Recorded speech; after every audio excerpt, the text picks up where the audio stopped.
जो भक्त श्रद्धा से शनिवार का व्रत करता है उसके जीवन से 7.5 ढैया और शनि दोष का प्रभाव धीरे धीरे शांत होने लगता है। यह कथा धैर्य, न्याय और कर्म का महत्व सिखाती है, इसीलिए इसे अंत तक अवश्य सुनिएगा। जय शनिदेव। तो प्रिय श्रोताओं, चलिए सुनाते हैं आपको शनिदेव व्रत कथा। तो बोलिए प्रेम से शनिदेव भगवान की जय। पौराणिक कथा के अनुसार एक बार स्वर्गलोक में सबसे बड़ा कौन, इस प्रश्न पर सभी 9 ग्रहों में वाद विवाद हो गया। सभी ग्रह एक दूसरे से कहने लगे कि मैं सबसे बड़ा, मैं सबसे बड़ा, और इस पर विवाद इतना बढ़ गया कि परस्पर भयंकर युद्ध की स्थिति जैसी बन गई। जब कोई हल न निकला तो सभी 9 ग्रहों के देवता देवराज इंद्र के पास जा पहुँचे और कहने लगे कि हे देवराज, अब तो आपको ही निर्णय करना होगा कि हम में से सबसे बड़ा कौन है। देवताओं के इस प्रश्न को सुनकर देवराज इंद्र भी उलझन में पड़ गए। तब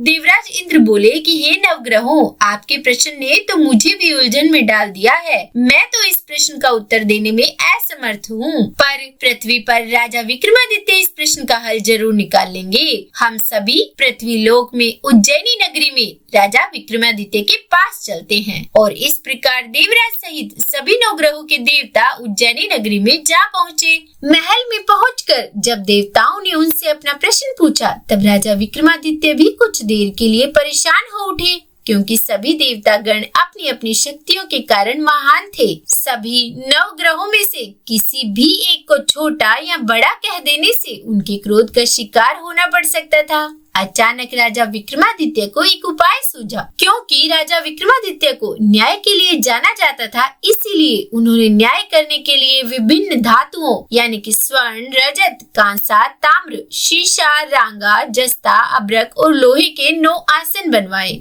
और धातुओं के गुणों के अनुसार सभी आसनों को एक दूसरे के पीछे रखवा कर उन्होंने सभी देवता गणों को अपने अपने सिंहासन पर बैठने के लिए कहा। अब देवताओं के बैठने के बाद राजा विक्रमादित्य ने कहा कि आपका निर्णय तो स्वयं ही हो गया। जो सबसे पहले सिंहासन पर विराजमान है वही सबसे बड़ा है। राजा विक्रमादित्य के इस निर्णय को सुनकर शनि देवता ने सबसे पीछे आसन पर बैठने के कारण अपने आप को छोटा जानकर क्रोधित होकर कहा कि हे राजा, तुमने मुझे सबसे पीछे बैठाकर मेरा अपमान किया है। तुम मेरी शक्तियों से परिचित नहीं हो, मैं तुम्हारा सर्वनाश कर दूंगा। तू मेरे पराक्रम को नहीं जानता। सूर्य एक राशि पर 1 महीना, चंद्रमा 2.25 महीना 2 दिन और मंगल 1.5 महीना, बृहस्पति 13 महीने, बुध और शुक्र 1 महीने, परंतु मैं एक राशि पर 2.5 अथवा 7.5 साल तक रहता हूँ। बड़े बड़े देवताओं को भी मैंने भीषण दुख दिया है।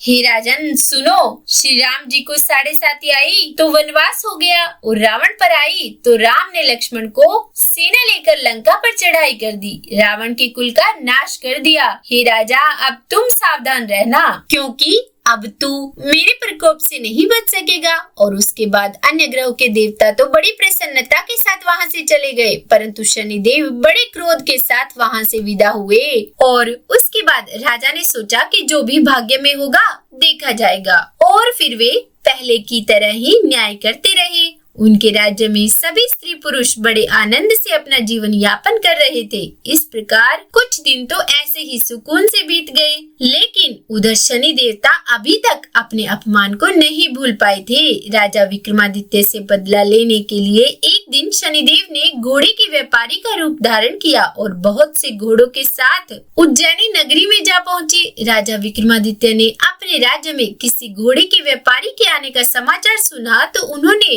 भी अपने अश्वपाल को कुछ घोड़े खरीदने के लिए भेज दिया। अब क्योंकि राजा को घोड़े पालने का भी शौक था, पर वहाँ घोड़े बहुत कीमती थे। अश्वपाल ने जब वापस लौटकर इस बारे में राजा विक्रमादित्य को बताया तो राजा ने स्वयं आकर एक सुंदर और शक्तिशाली घोड़े को पसंद कर लिया। घोड़े की चाल देखने के लिए राजा उस घोड़े पर सवार हुए तो वह घोड़ा बिजली की गति से दौड़ पड़ा और तेजी से दौड़ता हुआ घोड़ा राजा को दूर एक जंगल में ले गया और फिर वहां राजा को गिराकर जंगल में कहीं गायब हो गया। अब राजा अपने नगर को लौटने के लिए जंगल में ही भटकने लगा, लेकिन उन्हें लौटने का कोई रास्ता ही नहीं मिला। भटकते भटकते जंगल में इस प्रकार राजा को जोर से भूख और प्यास लगने लगी। काफी दूर भटकने के बाद आखिरकार राजा को एक चरवाहा मिला। राजा ने उससे पानी मांगा। पानी पीकर राजा ने उस चरवाहे को अपनी अंगूठी दे दी और फिर उससे रास्ता पूछकर वे जंगल से निकलकर पास ही के एक नगर में जा पहुँचे। अब राजा विक्रमादित्य ने एक सेठ की दुकान पर बैठकर कुछ देर तक तो आराम किया। उस सेठ से राजा ने बातचीत की। राजा के बारे में पूछा तो राजा ने बताया कि मैं उज्जैनी नगरी से आया हूँ।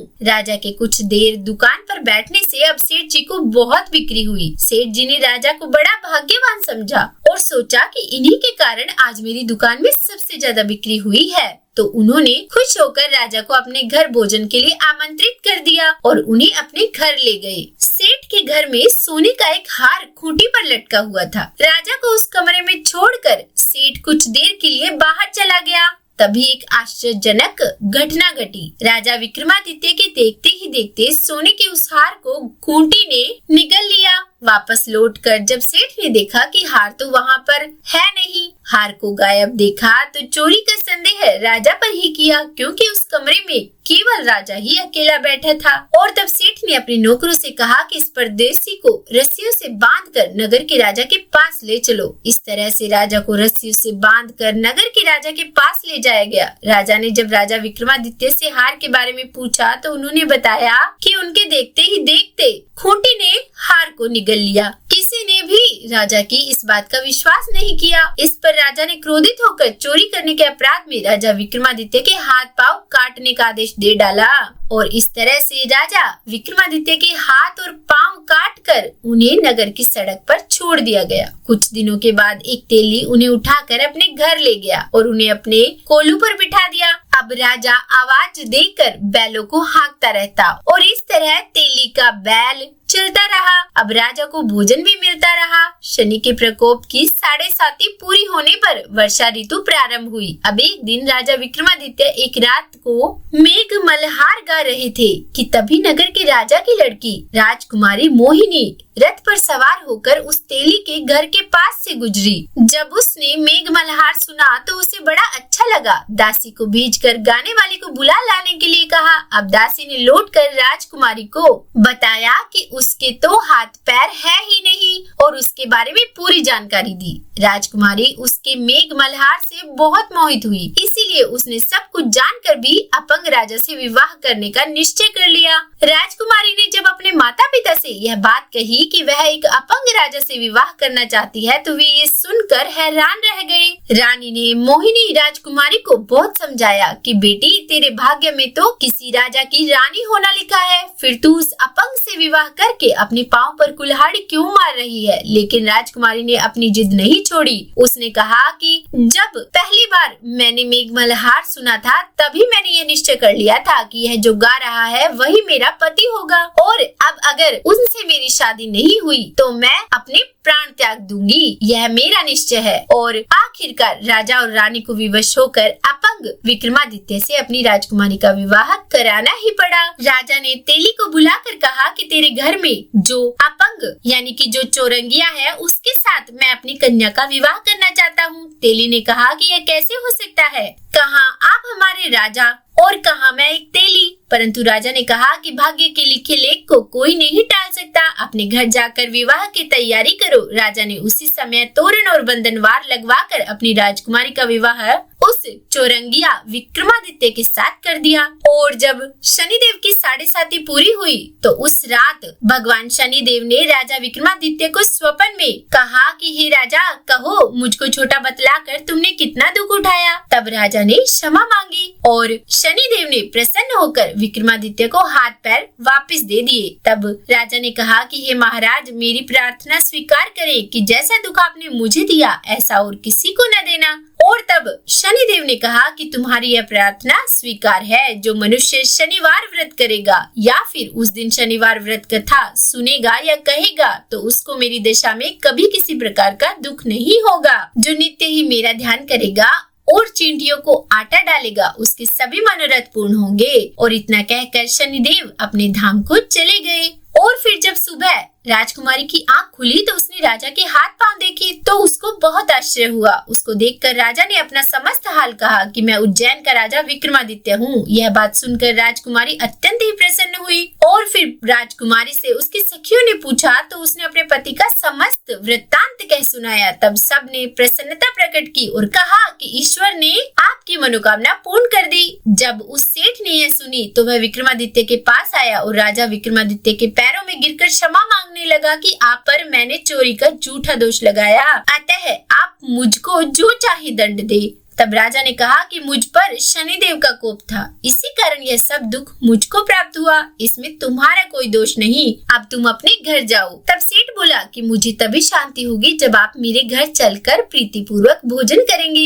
तब राजा ने कहा कि ठीक है, जैसी आपकी मर्जी हो वैसा ही करो। और फिर सेठ ने अपने घर जाकर अनेक प्रकार के सुंदर भोजन बनवाए और राजा विक्रमादित्य को प्रीति भोज दिया और फिर राजा को उसी कमरे में बैठाया। जिस समय राजा भोजन कर रहे थे, एक अत्यंत की बात सबको दिखाई दी। जो खूंटी पहले हार निगल गई थी वह अब हार उगल रही है और जैसे ही राजा का भोजन समाप्त हुआ वैसे ही वह हार खूंटी से बाहर निकल आया और उसके बाद सभी बहुत ही प्रसन्न हुए। सेठ ने हाथ जोड़कर बहुत सी मोहरे राजा को भेंट की और कहा कि मेरे श्री कंवर नामक एक कन्या है, उसका पाणी ग्रहण आप करें। उसके बाद सेठ ने अपनी कन्या का विवाह राजा के साथ कर दिया और बहुत सा दान और दहेज दिया। और इस प्रकार कुछ दिनों तक वहाँ निवास करने के बाद विक्रमादित्य ने शहर के राजा से कहा कि अब मेरी उज्जैन जाने की इच्छा है। और फिर वहाँ के राजा से विदा लेकर राजकुमारी, सेठ की कन्या श्री कंवरी तथा दोनों जगह से प्राप्त अनेक दास दासी, रथ और पालकियों सहित राजा विक्रमादित्य उज्जैन की तरफ चल पड़े। जब शहर के निकट पहुँचे और पुरवासियों ने राजा के आने का संवाद सुना तो समस्त उज्जैन की प्रजा अगवानी के लिए आई। तब बड़ी प्रसन्नता से राजा अपने महल में पधारे। सारे शहर में बड़ा भारी महोत्सव मनाया गया और रात्रि को दीपमाला की गई। दूसरे दिन राजा ने शहर में यह सूचना कराई कि शनिश्चर देवता सब ग्रहों में सर्वोपरि है। मैंने इनको छोटा बतलाया, इसी से मुझको यह दुख प्राप्त हुआ और इस कारण सारे शहर में सदा शनिश्चर की पूजा और कथा होने लगी। राजा और प्रजा अनेक प्रकार के सुख भोगती रही। तो बोलिए शनिदेव भगवान की जय। जो कोई शनिवार व्रत कथा को पढ़ता या सुनता है, शनिदेव की कृपा से उसके सब दुख दूर हो जाते हैं। तो उम्मीद करती हूँ आज की ये कथा आपको पसंद आई होगी। अगर अच्छी लगी हो वीडियो तो लाइक एंड शेयर कीजिएगा और चैनल पर नए हैं, सब्सक्राइब नहीं किया है तो सब्सक्राइब भी कर ही दीजिएगा। और हाँ, कमेंट बॉक्स में जय शनिदेव जरूर लिखिएगा। तो बोलिए जय शनिदेव।